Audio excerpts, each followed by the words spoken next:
All right. Apparently, I am live. Now I have no way. Well, let me try this. No, I don't think I can check my sound. Let me give me a few seconds here. Yeah, I have no way of checking my sound, so I have to assume that the sound is okay. Dave, you apparently are logged in right now, and you made a comment. Can you give me a thumbs up or send me an indication that the sound is okay? Because or somebody. Okay. We hear you. Perfect. Thank you, Josh. All right. So, welcome, everybody. I haven't done a live stream in a very long time. Um, and I apologize if some people logged in yesterday. I was going to do it on Sunday. I thought Sunday would be the best night to do it. Then I realized it was Super Bowl Sunday. So I rescheduled it for today. Um, I just wanted to do a quick live stream, maybe spend half an hour and talk about the series that I just produced. Um, I, you know, Wilmore to me is a fantastic area. So let me give you some quick history. So I'm going to talk for a bit, and let me talk for a little bit. Let me give you a bit of a background, and then after that, ask me some questions, and hopefully you don't fire off the questions too hard. But so I spent my young adult life living up in northern Alberta in a town called Fox Creek, and then later on I moved to Edson. So, that's I lived as a young adult in a region that's northwest of Edmonton, heading towards Grand Prairie. And as a youngster, for me, the areas that I hiked the most in were Jasper and Wilmore. And but then about 10 years ago I moved down south to Calgary. So for the last decade my hiking has been focused on Banff, a little bit further south, and the public lands around here. But Wilmore is always been an area that was near and dear to me.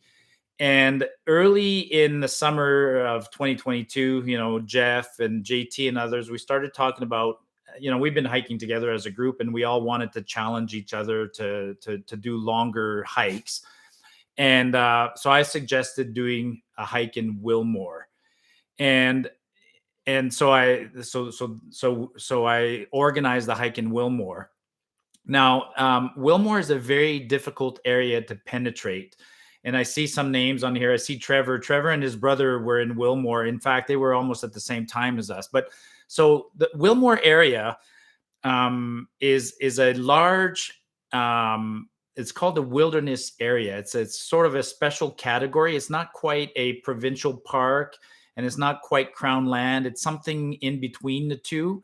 So Crown land in Alberta would have almost no regulations, and provincial parks have a lot of regulations, and national parks have a lot of regulations. But Wilmore is something in between. So it's not overly regulated. It's free to camp in there, hike in there.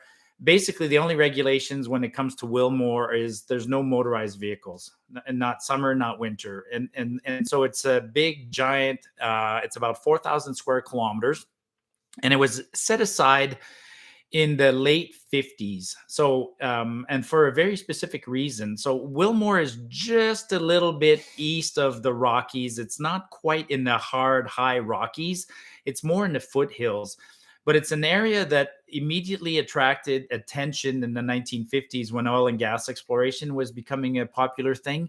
And so it was a gentleman named Wilmore who proposed in the 1950s to set aside this giant area of land and protect it. So the national parks were already protected, and Wilmore had the foresight to protect this upper area above Jasper to prevent oil and gas exploration in there. And so it's a great park. But the one challenge about Wilmore is it's extremely difficult to penetrate into the park. So there's only really four trailheads where you can park your vehicle and then get into Wilmore. And they're all on a corridor between the town of Hinton and the town of Grand Prairie. So there's a highway called Highway 40. And along that, and so even getting to that highway, even getting to Hinton from Calgary is about 7.5 hours of driving. and then you start going north about an hour, and then you turn east onto a gravel road, which leads you to Rock Lake, which is where we started our hike. We started at Rock Lake. Other people will start from closer to Grand Cache in what's called a Sulphur Gate, and then there's two smaller areas. So in any event, getting into Wilmore is difficult. So for this trip, JT, Jeff, and I, we started at Rock Lake. So go north of Hinton, cross 30 kilometers on a dirt road, and go to Rock Lake. And we headed towards, on day one, we headed towards Willow Creek. Now, Willow Creek is technically in Jasper, and it's on what's called the north boundary of Jasper. So, and if you look at some of my old videos, I did the north boundary in the past, and the north boundary is gaining a bit of popularity lately. The north boundary is called the north boundary for a reason, because when Jasper was formed as a park in the 1930s, it was an area that had already been well established by, there've been homesteaders and small towns nearby, and people were used to going into what is modern day Jasper, and they would go hunt, they would go camp, they would do all sorts of things. But when the park was founded, they marked the boundary, and then they quickly realized that they had to patrol the boundary because people in the 1930s and 40s weren't going to give up quickly on their previous ability to go into the park and hunt. So day one, we went to Willow Creek, and then you'll see in the video that on day one, we went by the Willow Creek cabin. And I talk about it a little bit in the video. The north boundary, the south boundary of Jasper, and the north boundary, there's cabins about every 10 miles, 10, 15 miles. And in the good old days, in the 1940s and 50s, wardens used to live in those cabins year round. Fascinating history, but they used to live year round, sometimes with their families. So when we went by Willow Creek was a district headquarter. So it's a major cabin, and it even has a barn where they could have kept horses.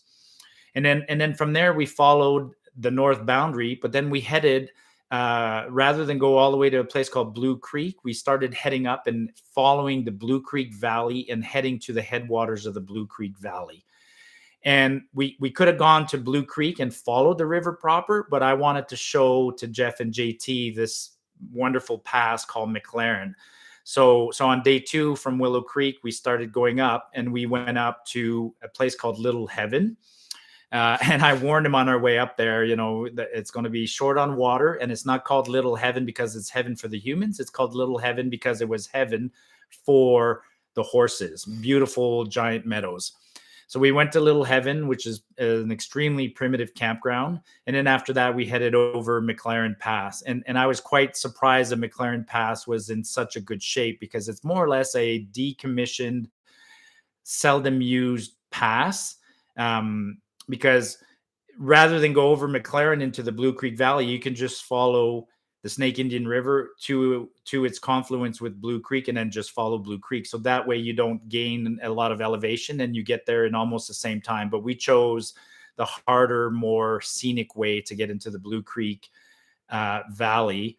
And then we had a couple of days in Blue Creek Valley. Hey, Christian, how's it going? Brent, I'm just going to rhyme off some names there. Trevor, as I mentioned earlier. Evan, I've seen you comment on lots of my videos. Davey, who's out of Winnipeg. Go check out Davey Dash's channel. He does some interesting stuff out of Winnipeg. Not you don't think of Winnipeg as a backpacking mecca or hiking area, but Davey finds a way to make it pretty interesting over there. Anyways, we followed the Blue Creek Valley, heading up towards, and Blue Creek. I want to go back to Blue Creek again. One of the fascinating things about the Blue Creek Valley is you follow what's called the Ancient Wall. And we followed the Ancient Wall for about 2 days. I've talked about the Ancient Wall before. People are gaga over the rock wall in Kootenay Park. But when you're following the rock wall in Kootenay, you get up to the rock wall and then you leave it. So you only get a glimpse of it, but you don't follow it for very long. Whereas the rock wall, the Ancient Wall in Wilmore, you follow it for 2 days, and you can sleep in front of it, and you have it in your face. And then there's this thing called the Natural Arch, which we were short on time, and the willows are so deep we couldn't make the side trip to the Natural Arch. But I want to go back to the arch. And then we hiked up over Hardscrabble. So Hardscrabble Pass is the boundary between Jasper and Wilmore. So that's only on day 3 that we finally entered Wilmore proper.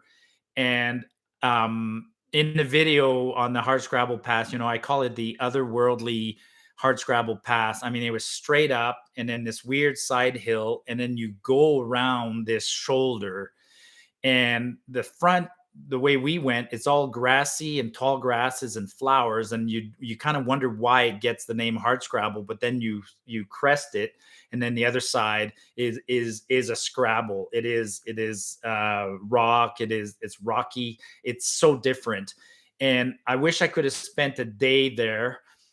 My goal is to go back and actually spend an entire day camping on the other side of the Hardscrabble Pass and explore that area. And my exclamation in the video, Hardscrabble Pass looks like a combination of 15 other passes to me.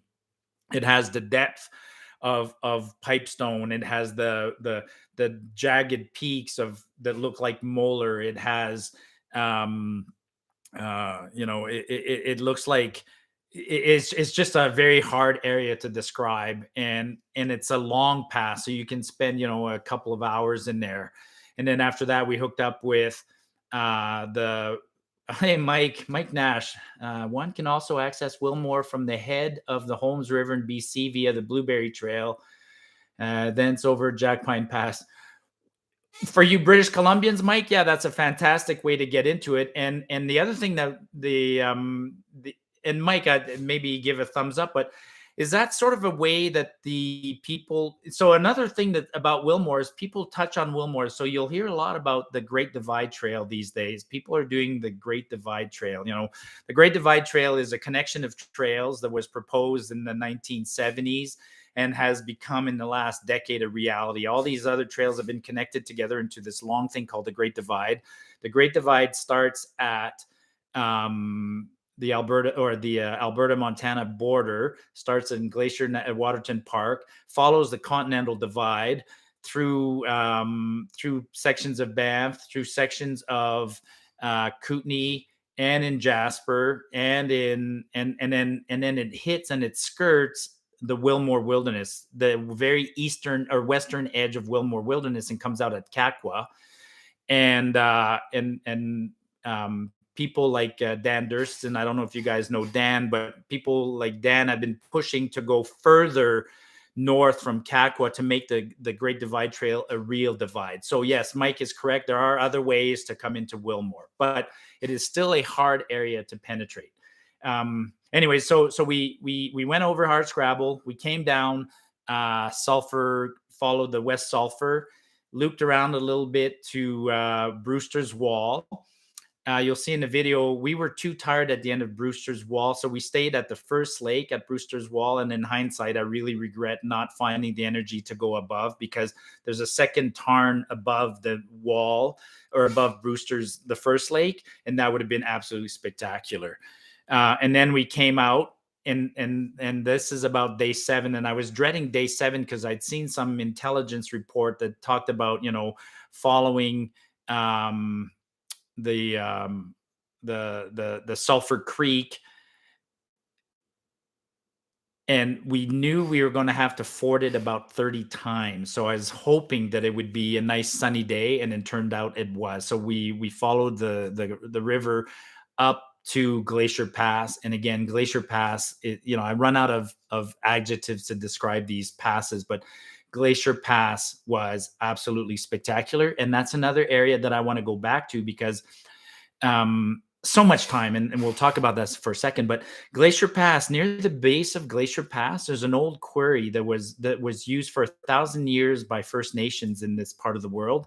And it's known for, because when you see the Canadian Rockies, a lot of the rock in the Canadian Rockies is limestone, sandstone, shales that are not, that flake easily. You can make a sharp edge, but it's not very strong. But in that quarry, First Nations discovered that they had the right kind of rock, hard igneous rock, to make proper arrowheads and spearheads. And so I wanted to go look at that, but again, we ran out of time to go look at it. And then, and after that, we hiked out. And so along the way we saw, so in the video, so when was, well, let me go back. So penetrating an area like this is difficult, and it's long, so we did a loop that's about 180 kilometers. So what you're balancing when you do very long trips like this is you're balancing distance and weight on your back. And for me, 10-11 days is sort of the optimum if I do sort of 20-kilometer days. So when I do 20-kilometer days for 10 days, I can technically get into the 200-kilometer range, and I can carry, the 15 pounds of food that I need. If I try to go farther, it takes me more days, and now I need the food, extra food. So beyond 11, 10 days for me, it's a challenge. Although I know people who do 16 days, but the people that I know who do, say, 16, 17 days, they stay longer, but they do shorter days. And so it's a challenge. It's a balance. And you saw in the video, we did not carry a lot of luxuries. We had, remarkably under 10 pounds, under 12 pounds of food for 8-9 days. So that's a pound and a half barely. So we were calorie deficient. Not a lot of extra clothes. I mean, the only luxury we brought, each of us, was those chairs. But so anyways, so just wanted to talk about that. So a long trail like that, 9-10 days is, for me, is a bit of an optimum. Unacceptable. Somebody just gave me a thank you and what is that? A $10 donation? Hey, awesome. I've never had one of those before. Okay, so let me read a couple of questions here. I want to take you fly fishing, Marty. I like the rivers of the foothills in Alberta. Yeah, Evan text me on that. Trevor, we were supposed to do what? We decided wanted all those water crossings. Yeah, right, Trevor. So Trevor, after Trevor did, Trevor was right a day or two behind our group. Trevor and his brother, they got to blue grouse, but rather than follow up towards Glacier, they were worried about the creek, so they took another way out. They went back to what's called the Cowboy Trail and then back down. Equally gorgeous. And Trevor, correct me if I'm wrong, but you would have gone through Eagle's Nest while doing your loop. And so between Eagle's Nest and Glacier, they're both, pretty spectacular. And there's nothing wrong with the path that you took. Trevor says he had 16 pounds of food for 9 days and 180 kilometers. Yeah, so we're in the same area. All right, so so and then I just wanted to mention quickly. So on our hike, we saw so one of the things I tried to do in the video, I've been creating content on YouTube for a long time, and I know people often criticize that my video don't have that flashy quality, and that's on purpose. I'm not bringing $10,000 worth of camera gear and setting up shots all day long. So there's other people who do that. Everybody has their own style, and I have my style, which is still a handheld GoPro. In fact, let me just show you something. Hang one second. You guys have seen this. This is Marty's GoPro. This is like a GoPro 4 or 5. It's nothing fancy, but it's something I'm familiar with. It has removable batteries, so I have lots of, I can bring 4 or 5 batteries.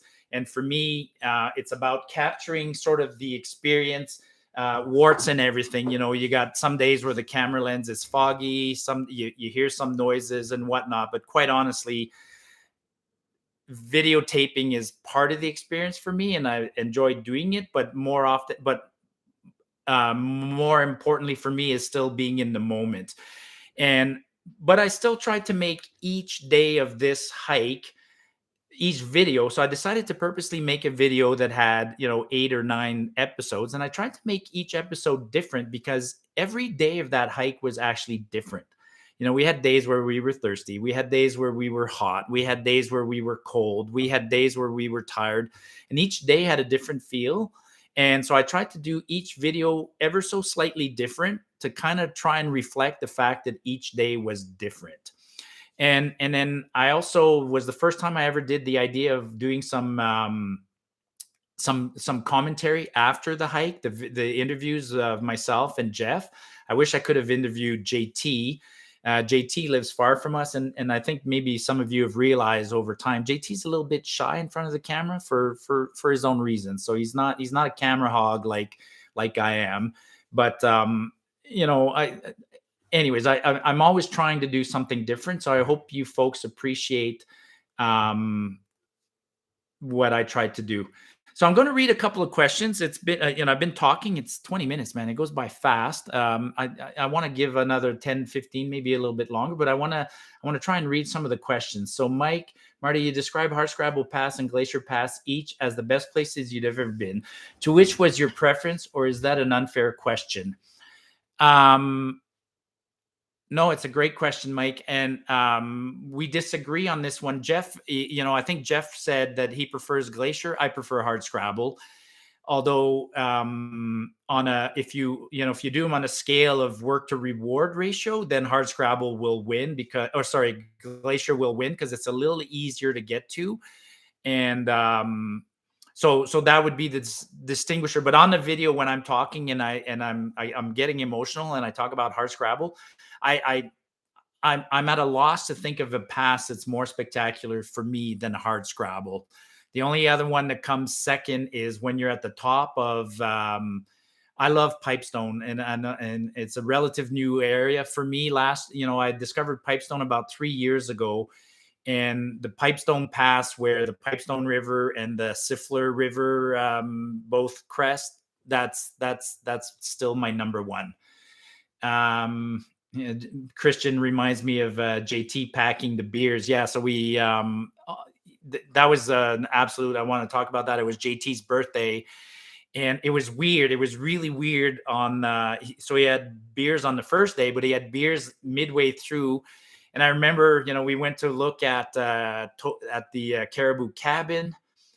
And by the way, we're not supposed to stay near these cabins. Boy, I wish they would let us stay near the cabin, because if ever there was a cabin whose lawn or front porch I would put my tent on, it's Caribou. That is one of the most spectacular views of any warden's cabin. And Caribou was built late in the history of the park, and it's not even a main cabin. It was just a shelter for the wardens in case they needed some shelter. But anyways, so JT, we went and visit the cabin. We come back. He actually got ahead of us that day. He wanted to get in camp before we did because he wanted to take the beers out of his pack and go put them in the water and let them cool off. He didn't want us to see that. So we go look at the cabin. We come back to camp, set up the fire, and then he just sort of reaches real close to me in my face. And he's like, "What are you eating?" And I'm eating peanuts. And then he just grabs and he hands me a beer. I'm like, "Oh, you bugger." So, those unexpected surprises when you're hiking with friends like that are fantastic. Rebecca, the style of the series was spot on. Thank you. Appreciate that. Steven's been a long time commentator. How many hours of footage does it take to do a series like this? About twice. I use half the footage that I film, and that's pretty consistent. And footage ends up being cut for two reasons. An entire clip will get on the, they call it the editing room floor. It just doesn't make it. Or some of the clips are longer and they just get cut front and back or somewhere else. So half the footage just doesn't make it. Now, doing this, one of the challenges, but it's also fun, is seeing the hike through somebody else's eyes. So I use Jeff's footage in this case. And what's really fascinating is, we don't have that click thing that they have in the studios where they mark exactly the time that a clip was taken. I'm going by memory and timestamps. So when I'm trying to reconstruct a video like this, I'm using software and I'm putting all the clips on a storyboard crudely, and then you cut them and shave them, merge them, add effects, and then shift them around. And then sometimes you'll videotape and you'll go, how come I'm not wearing my hat in this clip, but I'm wearing it in that one? So the clips are in the wrong order. And that's a problem when I'm incorporating, say, Jeff or JT's or Evan's footage. So combining the footage of different people adds the challenge of trying to think, when were they filming something? But the really fun thing is you're seeing the hike through somebody else's eyes. And I think that came out in this video as well. You see the hike through my eyes and through Jeff's eyes. And then you hear, in the case of Jeff, and he's going to smile or give me a thumbs up. But Jeff, I honestly felt bad at some moments when I was editing this, because some of your monologues, and I know in your monologues, you're just talking to yourself and you're, but you did sound like, I felt bad when there's a moment where you said something like, boy, those guys are really moving fast or whatever. But let me touch on that. So Jeff, JT, and myself, we've been hiking together for a long time, so we know each other. So some people might think that us separating and being apart and hiking on our own is inconsiderate, but it's not. We know each other, and we have some very basic rules. And I think I'll do a video on the rules of hiking in a group. But our rule is pretty straightforward, which is, get ahead. Get the permission from somebody else. So if me and Jeff are walking and JT will turn around and say, I'm going to keep moving a little bit while we're taking a break. It's like, yeah, knock yourself out.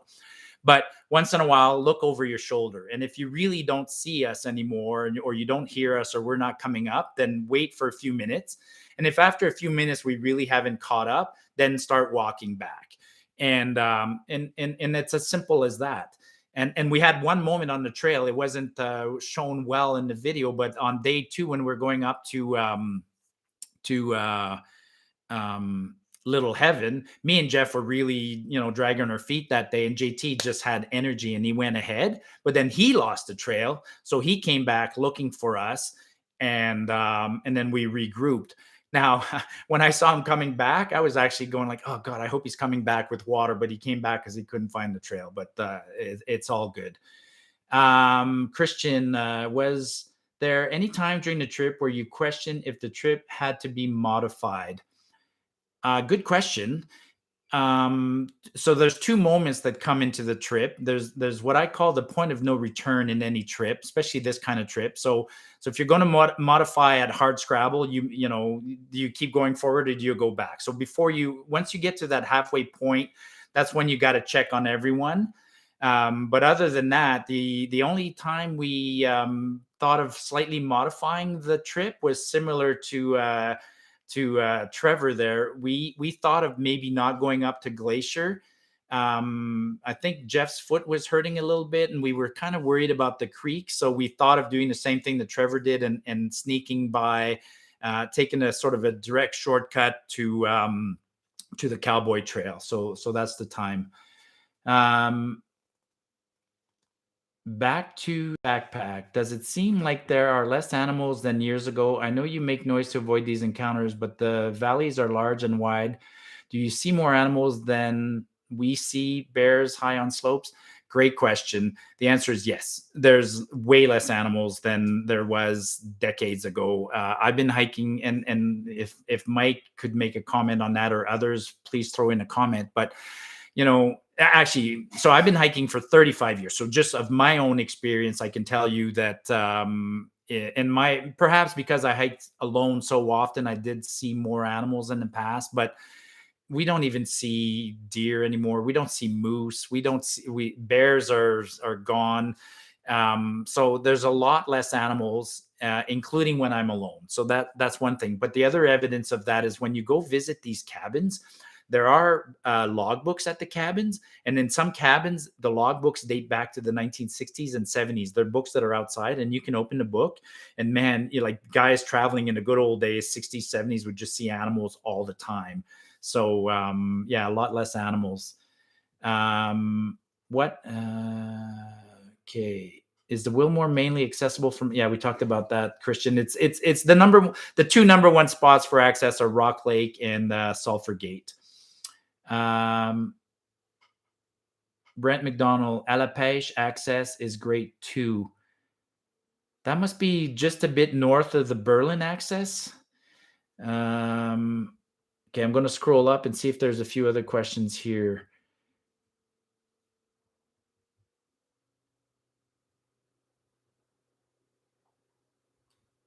All right, guys, throw me some questions in there. We're running out of questions. Actually, I got it on slow mode on purpose, which is probably a good thing. Okay, Mike, In my experience, it depends where you are. So there are more grizzlies in the Rocky Mountain Trench east of Prince George. Other species less too. Okay. Yeah, folks, just so you know, so Mike is me and Mike have been corresponding for years. Mike is living in the Prince George area, and he is a wealth of knowledge when it comes to backcountry places that are completely off the beaten path as far as I'm concerned. And then he's also published several books over the years, including a nice book on, actually I probably have it on the shelf if I can I could turn around and find Mike's book, but and Mike is Mike reaches out to me once in a while and sends me an email, and you can tell he's like a former journalist, author, book writer, because his emails are so well written and so long. And then there's Marty, the engineer, who writes in short sentences with lots of periods all over the place. So any new passes you want to try this year? I do. I actually I talked about that at the end of the video. So to be honest, I've been doing this for a long time in the Canadian Rockies alone. So I'm an engineer, so I log all my hikes. And actually, I need to show you this. I'm just reaching on my wall. So this is my book. Okay, this is the Canadian Rockies Trail Guide, and it comes in various editions, but mine is wrecked and it's beaten. And I just want to show you. In the good old days, I used to photocopy pages out of the book, laminate them like this, and then take them on the hike with me. So this was my GPS or my map. I've been hiking since before all trails. I didn't have phones when I started hiking. I didn't have a GPS. We didn't even have bear sprays. In fact, it's Mike who kind of got me using a bear spray, because up until about 6 years ago, I didn't even use a bear spray. I still don't use a satellite device like an InReach or one of those things. I'm still. It's not that I'm old school, but it's like some of these things didn't exist when I started hiking, and I got used to not having them. I mean, it's why I drink water right out of the creeks. We didn't have filters 30 years ago. So back to the question. This book, I've demolished this book. So if there's a hike that I haven't done, there aren't too many. And there was a couple. So in the last few years, I knocked off a couple off the bucket list. Going to South Esk Lake 2 years ago with Evan was on my bucket list. Castlegar, you guys know my weird love-hate relationship with Castlegar. I mean, Castlegar is an example. I'm just reading the guide, and I'm following all the trails along the Icefield Parkway, and suddenly it's like, okay, I got to go to Castlegar. And the first time I go, it's washed out. I can't get to it. Try it a second time, third time. And I always had bad luck with Castlegar, and I finally made it 2 summers ago. So Castlegar had eluded me. South Esk had eluded me, and I knocked off South Esk.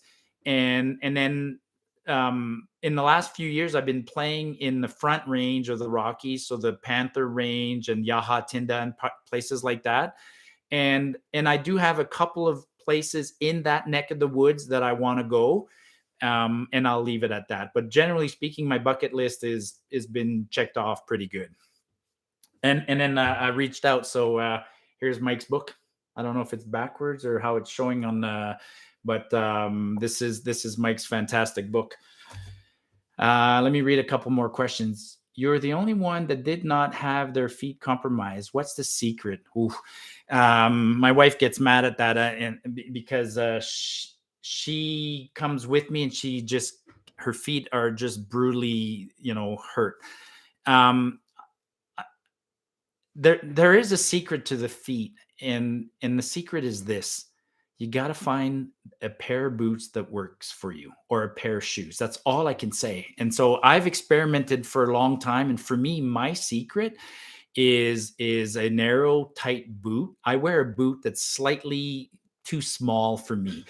And then I wear 2 pairs of socks. And people have said all sorts of things to me. You should try this. You should try that. You should try this. It's like, nope, the boots and the socks and the tightness works for me, and that's it. Otherwise, perhaps I'm just lucky because I don't get a lot of blisters, and I don't get a lot of injuries. I do, and when I do get injuries, it's from hockey, and I have a sort of a calf injury that will manifest itself once in a while. But otherwise, I'm lucky.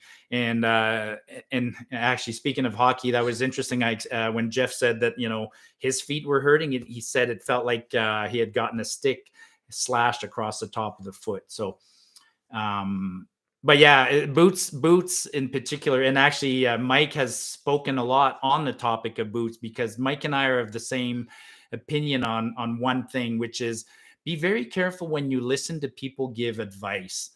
A lot of people give advice that I think is foolish. And when I hear somebody in particular give advice talking about, say, you should only hike in shoes and never in boots, I think that's foolish advice. So giving advice on how on gear, I think, is foolish. Giving advice on technique is fine. We can refine our techniques, and I can share some insights into techniques. But it's naive to say that a piece of gear that works specifically for me will work for somebody else. So I leave my comment at that. Rebecca, in my experience, it depends. Okay, sorry. Rebecca, for a beginner who wants to get out to Wilmore for a backpacking trip, what length of trip would you recommend? Well, get a taste of Wilmore by going to Rock Lake and hiking up towards Eagles Pass. So find Eagles Pass and go to Eagles Pass. So that would take you, a day and a half to go there and come back. If you send me a note later on, if you leave me a comment on one of my YouTube videos, I'll get back to you. I'll share my email and we can share back and forth. But I will also say, I don't have it in front of me, but the new map of Wilmore by Fording River is absolutely fantastic. So get that map. I do have a video that talks about that map, but it's actually probably the best map. I've had 3 maps of Wilmore over the years, and that one is the best map. So who had the best food on the trip? Was Chef watching in disappointment with his students? I don't think the food was equal. We all ate kind of miserable. JT brought almost nothing, but JT surprises us. JT was a good disciple of Evan, if you watch in some of the earlier videos. But on a long trip like this, I definitely went back to my roots of Kenora food and smokies and oysters and things like that. But no, it's pretty much equal. Jeff put a bit more effort. Jeff dehydrated some foods and repackaged everything. So I'd say Jeff probably ate the best. Me and JT were just bagging it. But yeah, and I do miss Evan. People have asked, where's Evan? Evan is so busy in British Columbia. Last year was his first year at the Hillside Estate Winery in a bistro, and he's actually going back there next week, restarting, or in a couple of weeks. And he can't hike in the summer because he's so busy in the restaurant business. Dormer Lake near Yaha is a destination I'm interested in. Yes, the whole Dormer area is definitely, entering from Yahatinda. There are options to do 10, 12-day trips. I'll put it out there. It's my namesake. I want to go to Martin Falls and Martin Lake. So got close to Martin Lake about 3 years ago. Martin Lake, as in and of itself, is not a destination I'm totally in love with, but I want to go to Martin Falls. Pillows. What's the story about pillows? Any plans to backpack in the US? Yes. If you guys know Joey from My Own Frontier. So Joey invited me for 2 trips down in Utah coming up right away. One's going to be a pack rafting trip, and the other trip's going to be a canyon trip. So, and then I will reciprocate when Joey comes here in July. In fact, we'll probably head back up to Wilmore. Me and Joey were supposed to do Wilmore 2 years ago and couldn't get in because the rain. Rock Lake was closed 2 years ago. Have you looked at the Moose River Trail Back door to Robson.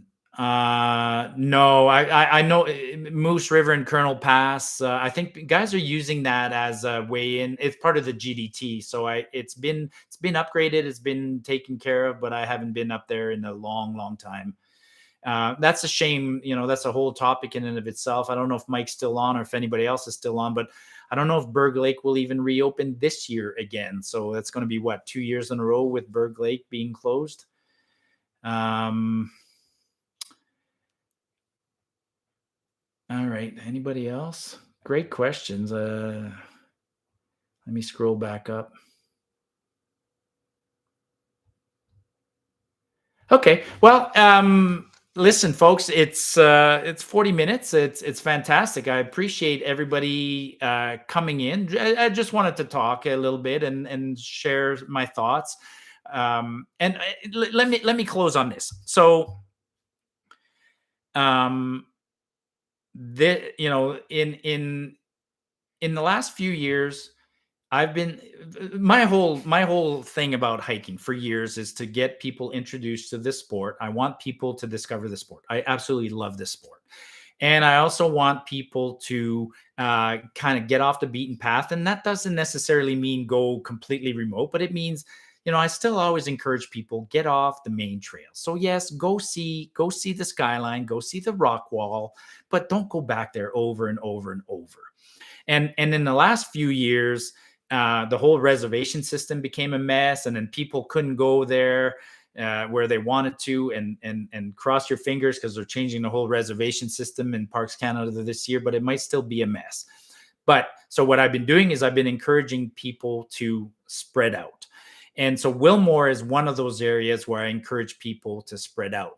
Now, last year and 2 years ago, Wilmore actually got a little extra attention because, as I mentioned earlier, Berg Lake, the Robson Trail, is closed because of the flooding and the fiasco there. So then, and consequently, part of the north boundary is closed because there's a bridge that's out on Twin Tree Creek and you can't cross. So a big section of the north boundary is out.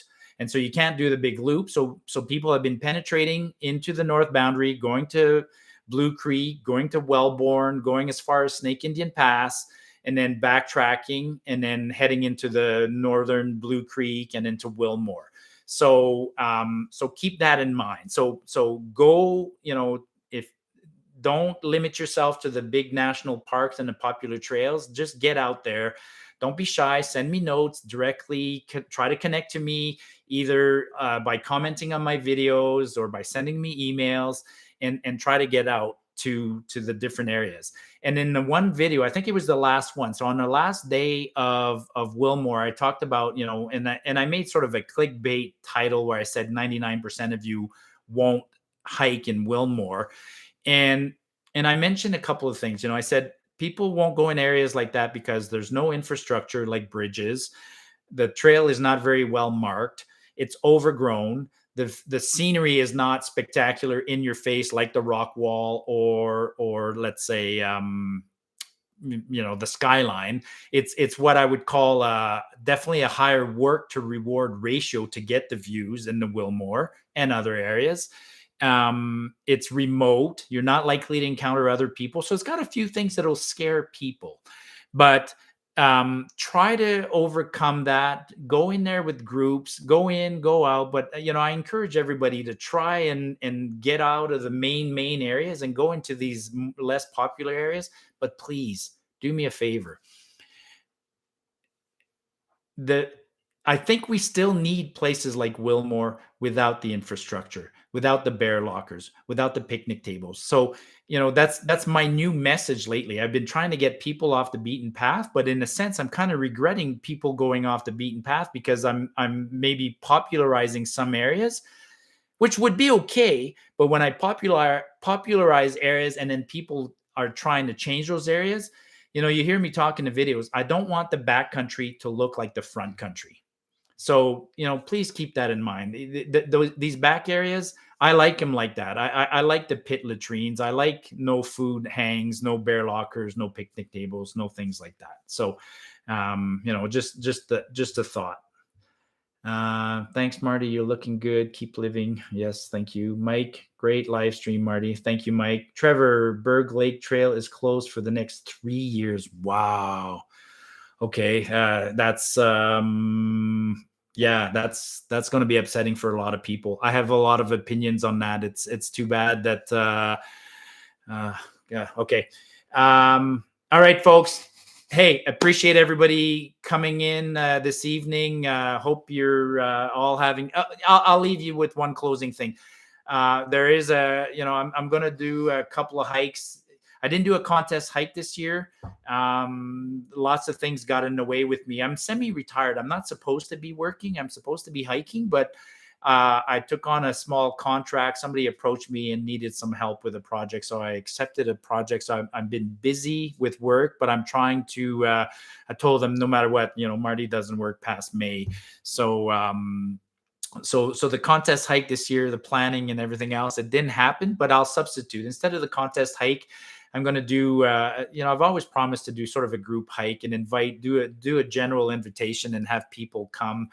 And we'll go do a group hike. So and it's going to be in Kananaskis, and I'm pretty sure it's going to be Mount Muir. It's a hike that I love. I love that part of the world.